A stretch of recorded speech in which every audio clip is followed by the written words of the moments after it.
Yeah, well, I don't think we should be giving this group PETA too much oxygen, albeit that they've hit the mainstream press this morning with the notion that we shouldn't be killing mice. Yes, that's right, the mice plague happening in New South Wales, but the PETA group is saying that they deserve a right to the food and they shouldn't be denied this. And of course, it's a dangerous notion that we as humans are supreme over mice. Yep, that's what they said this morning, everybody. And David Littleproud, who is the agricultural spokesperson in answering questions about this in one of the TV channels, said, "This proves that PETA lives with the pixies. These people are on the fringe of society and are there for a reason. The reality is there is no way you can catch and release mice.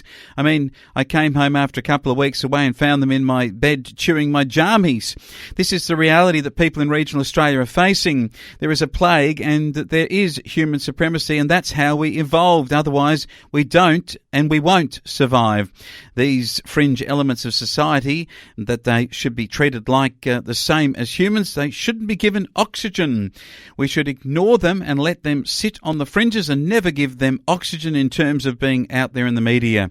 I think that Littleproud sums it up pretty well.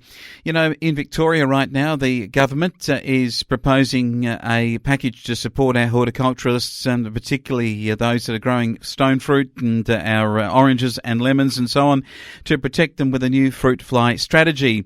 The government's working to manage the Queensland fruit fly that gets into Victoria and sustain the 14,000 jobs, particularly in the Sunraysia and up through Robinvale and Echuca and areas on the New South Wales side of the border too.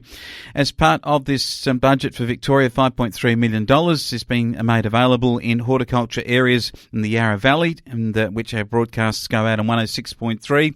The Sunraysia, you can hear up in the Mallee part of that area on 95.3. And also funding that will help folk in the Goulburn Valley, northern Victoria. Now, this is the question one could put, and that is that are PETA going to start supporting the fruit fly? You know, we simply got to get and eradicate all eating of meat, but then we've got to protect these Queensland fruit fly too, and we just can't have anybody eradicating any of these species and just leave it all to whatever goes and happens.